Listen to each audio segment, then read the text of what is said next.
Bienvenidos, bienvenidas a este espacio para cuestionar lo establecido, desafiar tus propios límites e ir más allá de donde estás ahora. Un podcast de la mano de personas que nos acompañarán a abrir la mente en temas que tienen que ver con innovación, liderazgo, creatividad, desarrollo profesional. Soy Vanessa Carrera, experta en innovación y gestión del cambio, autora del libro Abraza los cambios, directora y fundadora de la consultora Insighters, y estoy aquí para acompañarte en este espacio. Bienvenidos, bienvenidas a un nuevo podcast de Innovación y Personas. Y hoy tenemos el placer de tener con nosotros, con nosotras, a Gustavo Díez. Y digo un placer porque además nos ha costado un montón encontrar la fecha, así que Gustavo nos ha hecho un huequito en su agenda, que además comentábamos ahora que tiene una agenda aquí súper apretada. Gustavo es científico, es neurocientífico, es físico y además se divulga sobre estos temas que lo vamos a trabajar hoy, que vamos a estar explorando el estrés y la gestión del cambio. Y además, bueno, cuando yo lo he escuchado, pues lo hace de una forma muy práctica y muy útil, así que es una de las razones por las que está aquí. Bienvenido, Gustavo, bienvenido a este podcast. Muchas gracias, Vanessa. Es un placer poder profundizar contigo sobre estrés y sobre también gestión del cambio, dos temazos últimamente, ¿no? Pues vamos a empezar por ahí, si te parece, porque fíjate, yo hay muchas veces que cuando trabajo con equipos, cuando empezamos a trabajar, no les pregunto, ¿cómo estás? ¿Cómo te encuentras? ¿Cómo venís hoy? Y me dicen, estresados. Y es como la frase que más me encuentro últimamente, pues eso, cuando estoy trabajando en trabajo con clientes, ¿no? Cuéntanos qué es exactamente el estrés. Eh, de forma general, el estrés es una respuesta fisiológica que realiza el cuerpo básicamente para poderse adaptar a una presión del entorno. Eh, el estrés se puede entender desde muchos puntos de vista, pero por ejemplo, de una forma muy física, cuando entrenamos en un gimnasio o salimos a correr, sometemos al cuerpo a un estrés. Cuando estamos bajo la presión de un tiempo y tenemos que entregar un proyecto, estamos bajo estrés también. En principio, el estrés es toda esa respuesta que genera el cuerpo para poder afrontar ese estresor, esa situación que ha generado una presión sobre uno mismo. La cuestión es que cuando las personas que tú tratas te dicen que están estresados, yo creo que es que se refieren a un tipo, a un aspecto muy específico del estrés. Es decir, eh, cuando en deporte, ya que ha salido esta metáfora, entrenamos demasiado, y no tenemos tiempos de descanso, podemos entrar en un tipo de estado en el que aparece la fatiga, la irritabilidad. También tenemos menos funciones cognitivas, claramente menos memoria, menos capacidad de atención o regulación emocional. Y eso se le llama sobreentrenamiento. Entonces creo que es una buena forma de entender a lo que se refieren las personas cuando hablan de estrés. Es decir, a lo que se refieren es que han llegado a un punto en el que un estrés sostenido o un estrés demasiado grande les ha hecho generar una especie de sobreentrenamiento, metafóricamente, que les hace pues dormir peor o tener síntomas eh, emocionales, cognitivos, como los que he dicho, ¿no? Entonces, Gustavo, por lo que estás contando, habría una parte del estrés que tiene una funcionalidad y que tiene una utilidad, ¿no? Entonces habría Sí. una parte de ese estrés que es esto que llamaríamos el estrés bueno, ¿no? Entonces habría como un momento en el que se convierte en algo que ya no es tan sano, por decirlo de alguna manera. Efectivamente, de hecho, la mayor parte del estrés es bueno. ¿Vale? O sea, si no hubiera estrés, no habría conducta, no nos podríamos adaptar, no habría crecimiento. Ten en cuenta que el estrés es básico también en el deporte, en el sentido de que el entrenamiento funciona porque sometes al cuerpo a un estrés determinado, pero hay aquí algo súper interesante. Eh, si uno no sabe descansar, digamos, o recuperarse después del entrenamiento, entonces no se producen esas adaptaciones.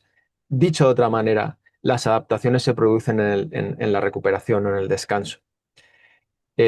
Y esto es lo que a veces no ocurre en nuestro día a día. ¿Puedes contarme? No, Las adaptaciones se producen en el descanso. Cuéntanos un poquito más sobre esto. sí, imagínate, siguiendo con esta metáfora del deporte. eh, yo quiero entrenar para un maratón. Entonces, tengo un plan de entrenamiento. Ese plan de entrenamiento implica que 4 días en semana salgo a correr. Y ese salir a correr implica un estrés para el cuerpo muy fuerte.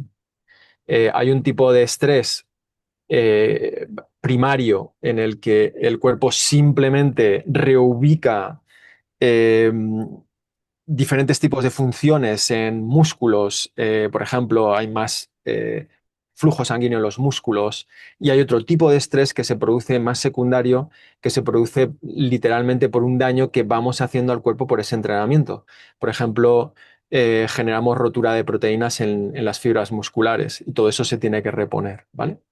Entonces, he estresado al cuerpo, pero por la noche es cuando se produce todos esos mecanismos de adaptación que hacen que el músculo se recupere, que volvamos a un nivel de inflamación más bajo después del entrenamiento, y también el cuerpo genera adaptaciones, construye músculo de cierta manera para que, si volvemos a estresar al cuerpo de esa forma, es decir, corriendo, seamos más capaces de hacerlo.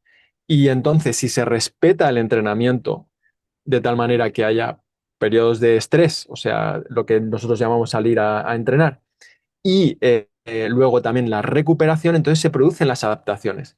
Pero si un deportista no sabe recuperar, entonces no se producen esas adaptaciones, porque las adaptaciones se producen cuando estás descansando, Mm. no cuando estás entrenando. Cuando estás entrenando, lo que estás haciendo es someter al cuerpo a un estrés.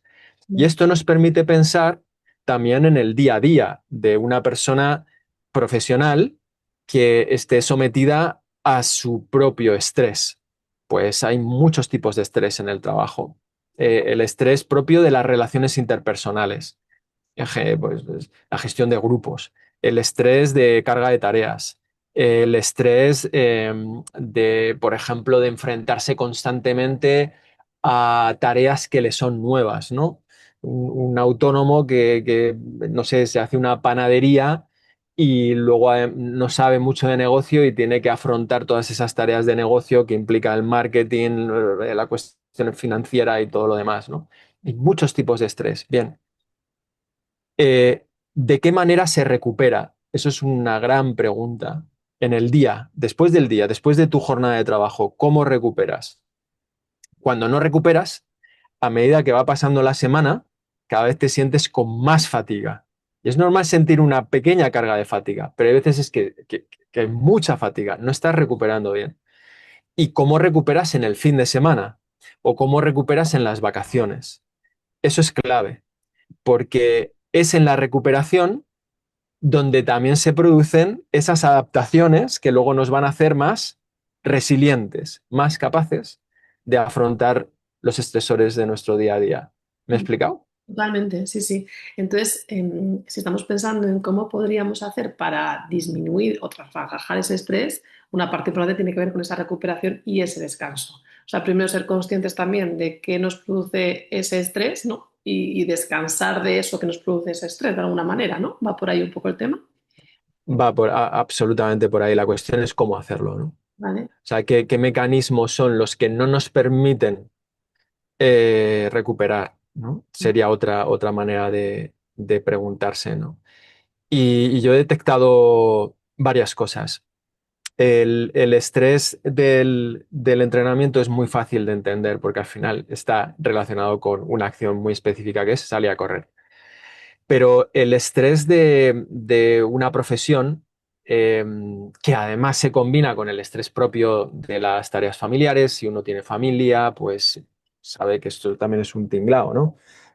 eh, es mucho más ubicuo, más abstracto, y se genera también muy dentro de las acciones cognitivas y emocionales. O sea, hay un diálogo mental, por ejemplo, que se sostiene después del trabajo, ¿no? Hay una inercia mental que después de trabajar se sostiene y puede seguir generando estrés después del trabajo, por lo tanto, no recuperamos bien. Entonces, eso es una de las grandísimas causas de que efectivamente el estrés se puede seguir manteniendo porque seguimos pensando en los asuntos, seguimos estresándonos, incluso en el fin de semana. Y eso se puede revertir, pero hace falta un cierto entrenamiento Mm, y no es fácil, ¿vale? Em, y si quieres, luego podemos profundizar en eso. Luego, hay otro tipo de impedimento, hay muchos, pero quizás te puedo decir así como los más aparentes, los más prominentes, ¿no? Que es el hackeo que la tecnología ha hecho de nuestro tiempo de descanso, de recuperación. Em, Pasó algo muy importante cuando de las pantallas de ordenadores o las pantallas que teníamos en los salones, las televisiones, pasaron a ser algo portable. Esa portabilidad hace que la pantalla de un móvil sea consultada, sea mucho más usada que lo que antes hacíamos en el año, hace no tanto, en el año 2010, por ejemplo, ¿no? De tal manera que las estadísticas nos están hablando de que si bien en países como Estados Unidos eh, en el 2010 tenían una media de visionado de pantallas al día de 3 horas, en el 2022 o el 2023, que son las últimas estadísticas, estamos alcanzando más de 8 horas al día, de 3 a 8 horas. Es un cambio muy sustancial y cualquier persona que sepa un poco de psicología o de neurociencia sabrá que hay una cosa que llamamos la mente extendida, que es que nuestra mente, nuestro cerebro, no se puede entender aislado dentro de un cráneo, está en constante interacción con el entorno. Y esa interacción genera cambios también dentro de nuestro cerebro.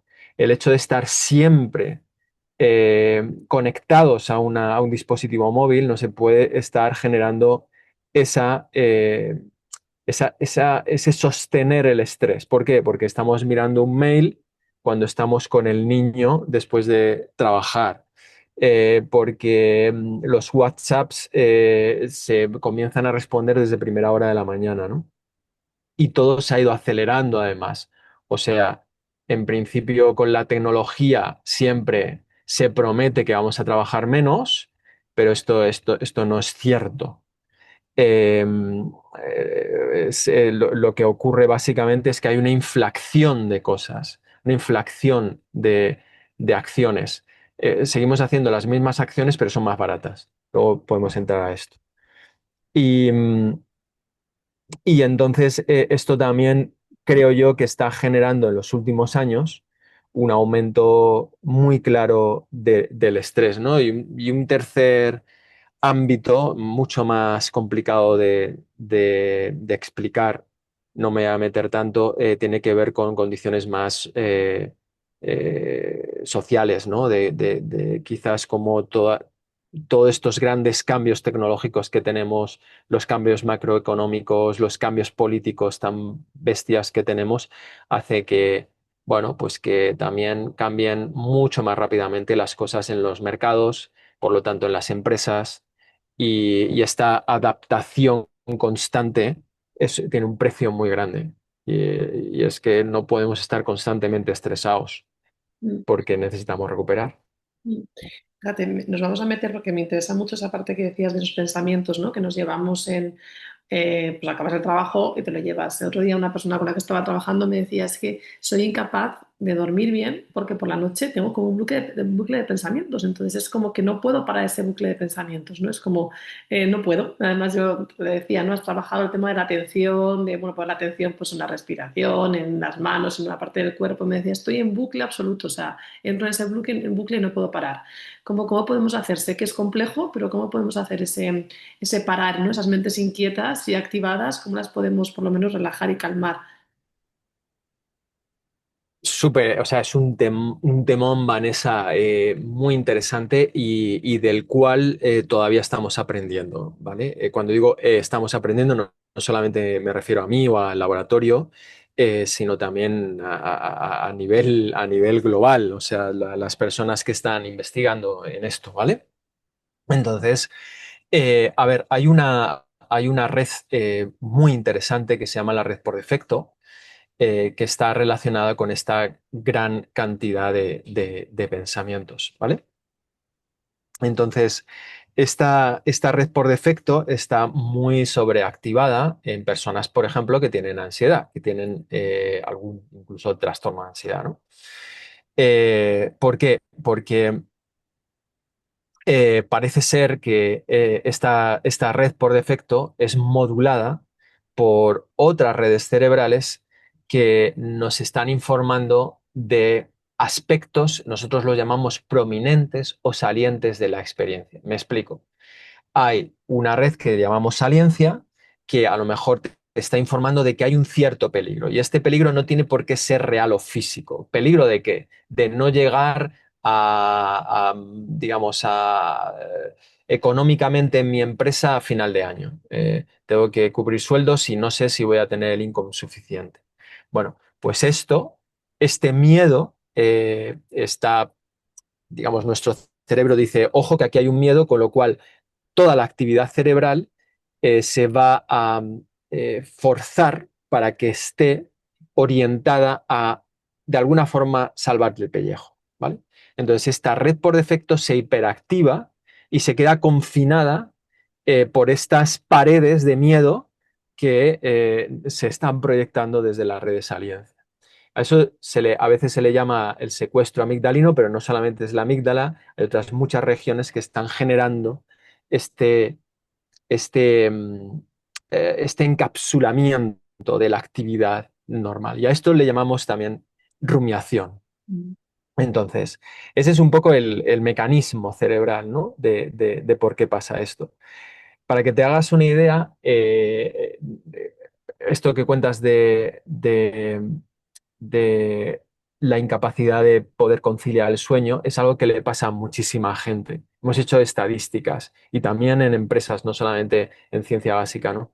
Y estamos recogiendo cosas impresionantes, dramáticas, y es más del 50% de las personas, depende también un poco de las empresas, pero en torno a un 50% dicen tener insomnio al menos 3 veces en semana. Y la forma más típica de insomnio es el despertar a medianoche sin poder volver a conciliar el sueño, siendo invadido la persona por estos pensamientos rumiativos que es incapaz de parar. Además, esto conlleva otra activación y es, joder, no me puedo dormir, mañana voy a estar mal, Entras en el con bucle. lo cual entras en bucle, ¿no? Y si esto sobrevive durante algunos días, uno ya le coge miedo a ese estado. Y la cama empieza a ser casi como una especie de peligro, más que un sitio donde descansar, ¿no? Y aquí hay muchos acoplamientos, pues, difíciles, ¿no? Bien, ¿cómo desactivar todo esto? Pues no es fácil. Eh, eh, para mí exige un entrenamiento. Y cuando hablo de entrenamiento es lo siguiente. Esto lo cojo de un colega mío, de Pablo Nebrera, un emprendedor, que dice, vamos a ver, nosotros estamos poniendo PowerPoint, intentando que las personas aprendan cosas, pero que es absurdo que aprendan con un PowerPoint. Sería similar a poner un PowerPoint enseñándote a jugar al golf, y luego ponerte un palo y una pelota y tener, digamos, la intención de que incluso llegues a pegar a la pelota, ¿no?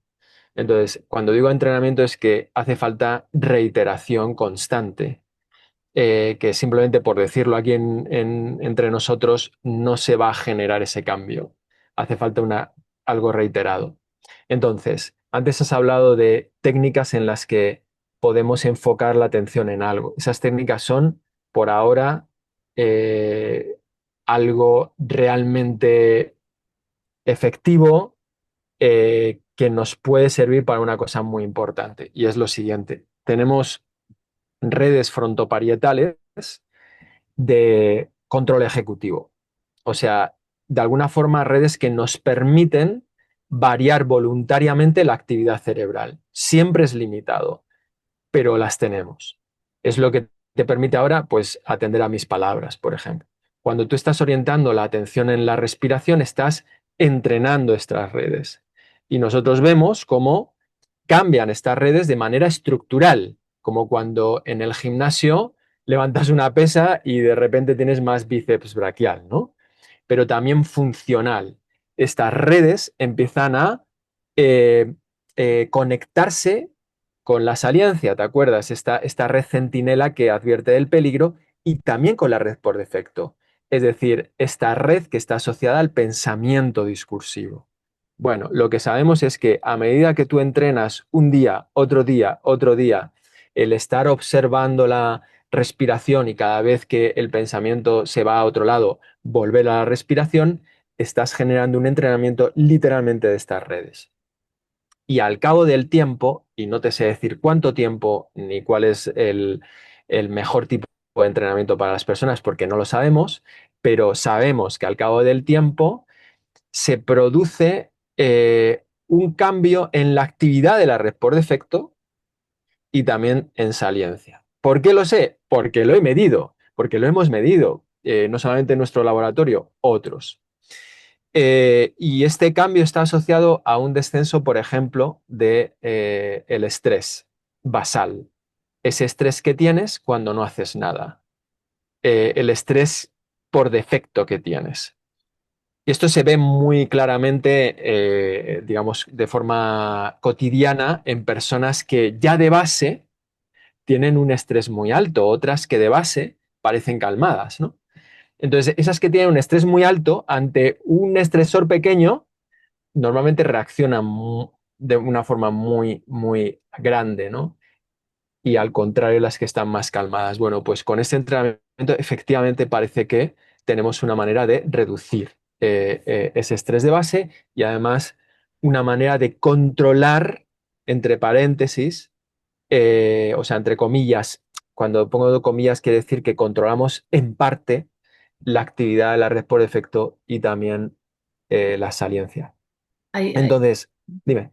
esto que estás contando sería un poquito también la base, ¿no? Científica de cómo funciona la meditación, ¿no? De alguna manera. Esto es, cuando a veces hablamos del mindfulness o la meditación, tiene que ver con esto que estás contando, ¿no? En cómo Sí. entrenando esa parte, al final lo que haces, y me gusta porque te iba a preguntar ya así, ¿cuánto tiempo, ¿no? Que es lo que solemos preguntar, efectivamente, también dependerá mucho a lo mejor de la persona, ¿no? Dependerá del entorno. Me imagino que habrá diferentes elementos y factores que te influirán a que ese entrenamiento sea, necesite más tiempo o menos, ¿no? Que sea un proceso de una manera u otra, ¿no? Efectivamente, a ver, yo lo que puedo decir para generar un poco más de claridad es, probablemente sea más importante, digo probablemente porque no lo sabemos del todo, pero probablemente sea más importante en la recurrencia, o sea, la práctica diaria, que la magnitud, que el tiempo que te dedicas cada día a practicar. Y luego también yo lo que haría es generar un tiempo más basado en conducta que en efecto cerebral. Me explico. Un tiempo que sea lo suficientemente pequeño como para que sea sostenible. O Mm, sea, entonces eso facilitaría que lo incluyeras dentro de tu día a día.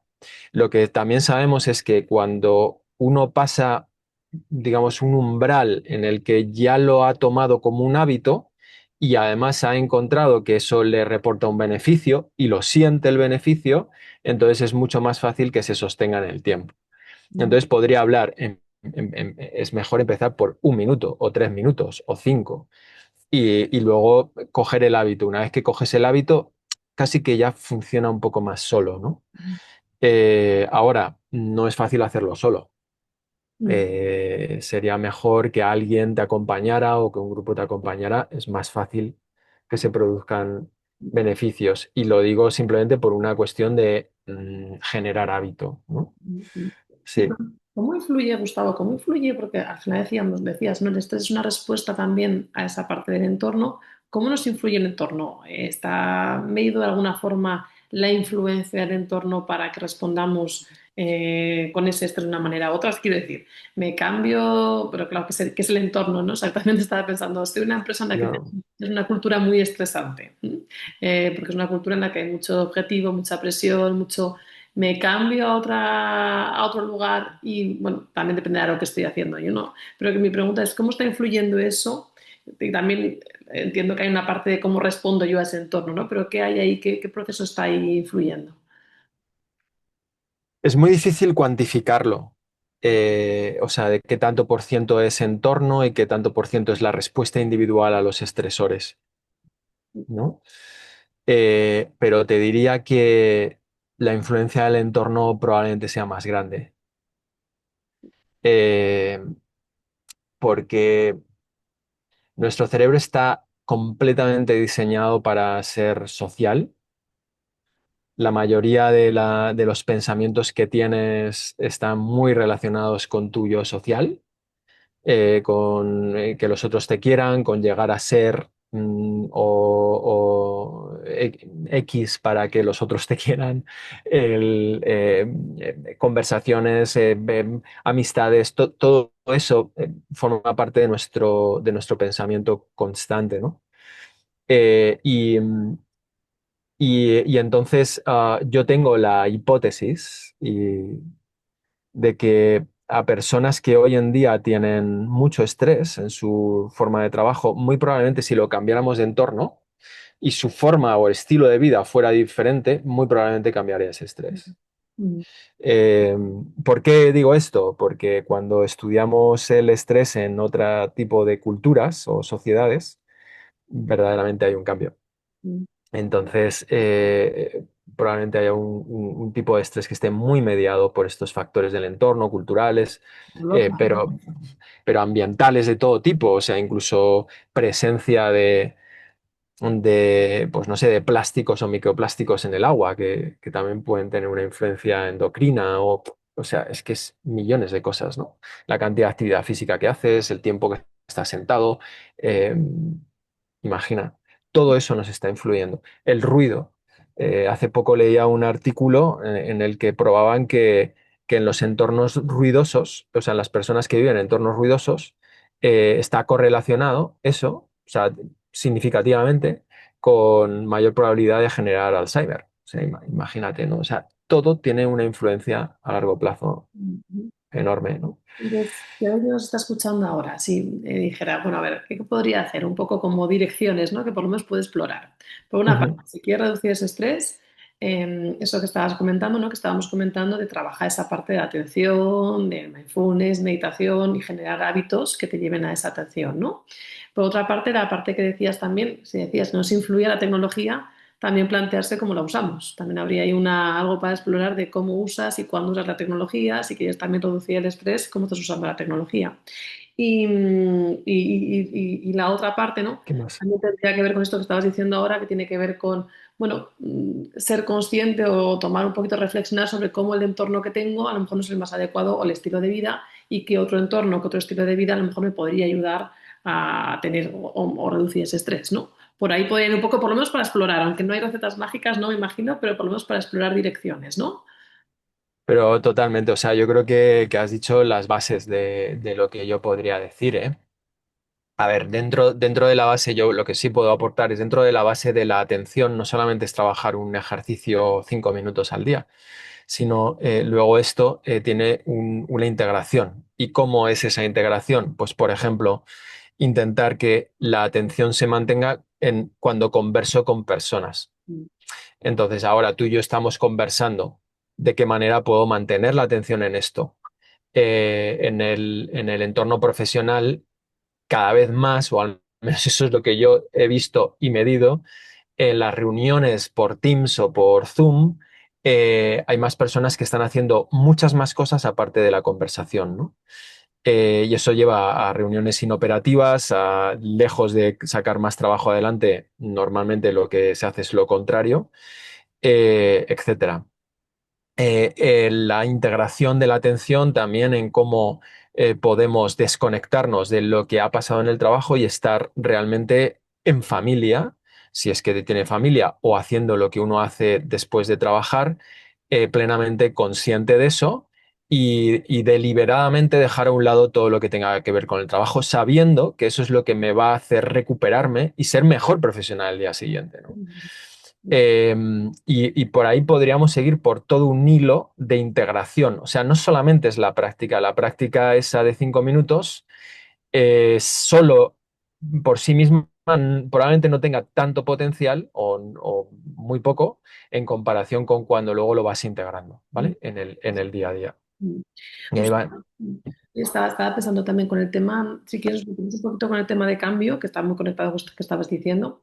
Al final, muchas personas en entornos profesionales, pero también personales, ¿no? Estamos en muchos cambios tecnológicos y a veces me encuentro con equipos que me dicen es que no nos da tiempo a adaptarnos porque después de un cambio tenemos otro, una herramienta, eh, eso cómo nos afecta. Yo a veces he escuchado mucho esta frase, ¿no? De que nuestro cerebro está creado para la supervivencia. Entonces, que el cambio al final lo que le supone es como que puede haber un peligro allí. Cuéntanos un poco, esta frase es cierta, cuéntanos un poco qué se basa esto, cerebro, cambio, cómo funcionamos.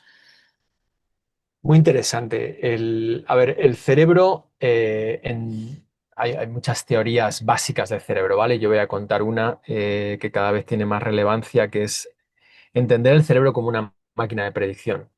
Entonces, toda máquina de predicción tiene un modelo de mundo. Y a partir de ese modelo de mundo, predices, ¿no? Esto se puede entender muy bien si uno ha tenido experiencia con niños. Los niños suelen estar mucho más tranquilos cuando su día a día es previsible. Cuando se acuestan a una hora determinada, se levantan a una hora determinada, van pasando las mismas cosas, etcétera. Porque su cerebro está aprendiendo del entorno y demasiado estímulo hace que su modelo de mundo tenga demasiada variabilidad y entonces se sienten nerviosos, ¿no? Empieza la sensación de estrés, ¿no? Vale, pues nosotros nos adaptamos o nos hemos adaptado a una tecnología determinada, a un proceso determinado en una empresa. El incluir un proceso de cambio siempre va a generar estrés, siempre. Va a haber a personas que mucho y personas que menos, pero siempre va a generar un estrés. Entonces, yo lo que suelo decir cuando me contratan empresas y que están en procesos de cambio es, no solamente tienes que tener un plan para lo que quieres cambiar, no solamente tienes que tener un plan para sostener ese cambio en el tiempo, puesto que el cerebro va a volver a lo que estaba anteriormente. O sea, tú no puedes decir, a partir de ahora vamos a tener la metodología Lean. Venga, te contrato al tipo que más sabe de Lean, te das un par de días de intensivo y luego, por arte de magia, todo el mundo lo va a asumir. Eso no pasa, porque el cerebro intenta repetir lo anterior, siempre. ¿Por qué? Porque es lo más eficiente. Repetir lo anterior es igual que la probabilidad de que el agua pase por los surcos que ya están hechos en la tierra, ¿no? El cerebro va a repetir patrones. Entonces, no solamente tienes que tener, uno, el proceso del cambio claro, cómo lo vas a repetir en el tiempo, cómo vas a acompañar a esas personas a cambiar, sino también tienes que tener muy claro cómo vas a reducir, gestionar el estrés que va a provocar ese cambio. Porque se va a dar, o sea, es una variable, por muy bueno que sea el cambio. Incluso a veces que te toque la lotería puede generar también estrés. O casarte puede generar estrés. O un nuevo trabajo. Todo eso que parece muy bonito también genera estrés porque es un cambio. Ujú. Entonces, ¿cómo manejarse en ese estrés? Pues, o sea, individualmente yo creo que aplica a todo lo que hemos dicho anteriormente. Eh, Tú también hablabas de estilo de vida, es clave y puedo aportar una cosa más, y es que en el entrenamiento deportivo, cuando decimos tienes que recuperar, a veces nos viene a la cabeza la imagen de una persona tumbada en el sofá y como la mejor manera de recuperar, y no es cierto. La mejor manera, por ejemplo, de recuperar en un deportista puede ser hacer ejercicio muy suave, tipo caminar, nadar muy suave, lo que fuera. ¿De qué manera recuperamos eso que ha pasado en el trabajo? A veces no tiene que ver con sentarse en el sofá, de hecho normalmente no tiene que ver con sentarse en el sofá solo, sino puede ser mediante el ejercicio físico. Eso recupera bastante la socialización de calidad, o sea, factores del estilo de vida que verdaderamente te permitan recuperar del estrés del trabajo, ¿no? O sea que quería dar esa visión, ¿no? Pero luego también para acompañar al estrés a nivel como empresarial, bueno, pues depende del tipo de cambio que estés propiciando en tu empresa. pues así más o menos va a ser el proceso de acompañar a esas personas, ¿no? En ese cambio. Normalmente tienes que dar soporte para intentar entender cuáles son las principales resistencias que tienen las personas, intentar entender las bondades del nuevo método versus los inconvenientes que también tiene el nuevo método, para de esa manera ir poco a poco, pues eso, en un proceso de cambio, acompañar e intentar suavizar lo más posible, ¿no? Algo así.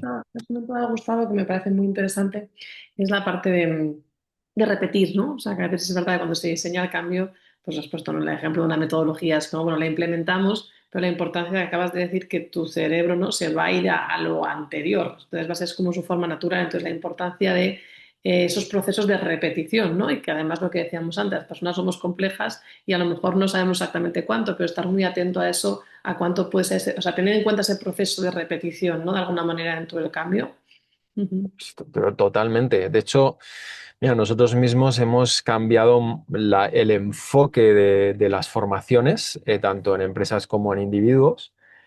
eh, y, y ahora o sea, lo que intentamos es simplificar mucho los mensajes y los contenidos y que haya un itinerario en el que se genere una repetición y un feedback Ujú. constante, ¿no? Y ese feedback normalmente va a estar asociado a ver, voy a utilizar la palabra métrica, pero hay que entender esto, a algún tipo de observable que permita saber a la persona y a la persona que da feedback o que acompaña, de qué manera se está integrando eso, ¿no? No para generar un examen sobre la persona, sino para acompañar e ir modulando su proceso de aprendizaje. Súper interesante, esto daría para un podcast entero. Pero totalmente. Hmm. Gustavo, me gustaría acabar con una frase que he leído muchas veces también y lo noto también en mi propio cuerpo, ¿no? Que dice que el cuerpo grita lo que la mente calla. ¿Qué significa esto exactamente? Pues a mí me parece que hay una forma de regular las emociones que no es operativa, o sea, que no es eficiente. Y es intentar no dar una respuesta simplemente ante una situación que uno vive determinada, en la que a lo mejor pues percibe una injusticia o percibe que ha perdido algo, percibe que no ha ganado algo, lo que fuera, simplemente bloqueando toda expresión. Entonces, eso puede generar en la persona un estrés sostenido interno. Y ese estrés sostenido puede llevarnos a una de estas manifestaciones por las que hemos comenzado la conversación, ¿no? Pues que cuando el estrés es sostenido en el tiempo realmente puede derivar en una carga tan fuerte, una carga alostática que derive incluso en procesos psicosomáticos, ¿no? Y esto, bueno, es una cosa que está súper mega estudiada, ¿no? Entonces yo creo que a eso se refiere una mala forma de dar respuesta a una injusticia que uno ve, a un estresor al final que uno ve, y que lleva como consecuencia un acúmulo de estrés. Por ejemplo, uno encuentra que hay una injusticia en su medio de trabajo, entiende que si habla le pueden cortar la cabeza, hablo metafóricamente, y entonces prefiere callar. Pero en ese callar eh, hay una rumiación, eh, hay incluso una indefensión. Quiero hacer algo, pero no lo hago por miedo a qué, y entonces eso genera el estrés que finalmente hace que el cuerpo, bueno, pues manifieste síntomas, ¿no? O sea, que el cuerpo hable. La importancia de saber expresar, ¿no?, las emociones de alguna manera, ¿no? Y aprender a hacerlo, porque no siempre sabemos, ¿no? Entonces aprender a expresarlo, ¿no? Cómo las expresamos. Total, mira, hay una cosa que a mí me parece fundamental de entender en eso que has dicho, y es que cuando estamos muy estresados, cuando sentimos una amenaza del entorno, normalmente nuestro cerebro es mucho menos eficiente para dar respuestas. O sea, tendemos asintóticamente a la respuesta típica de lucha-huida que tiene cualquier animal.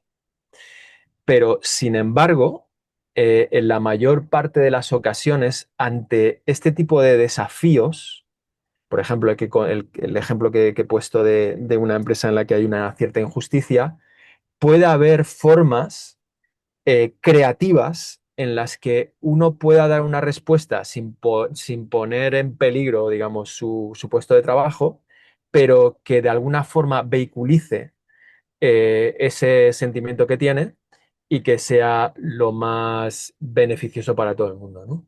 Entonces, ¿qué pasa? Que cuando estamos estresados no vamos a ver eso. O sea, nuestra percepción se acota y nada más ve una cosa. Y además se defiende cínicamente de que no es posible otra vía, ¿no? Pero creo yo que esto es simplemente una ilusión que no, una ilusión de amenaza. Pero cuando nos podemos relajar un poco, tomar perspectiva, entonces a lo mejor pueden salir otro tipo de estrategias creativas, ¿no? Y creo que esa palabra creatividad ante los desafíos es clave. Es clave.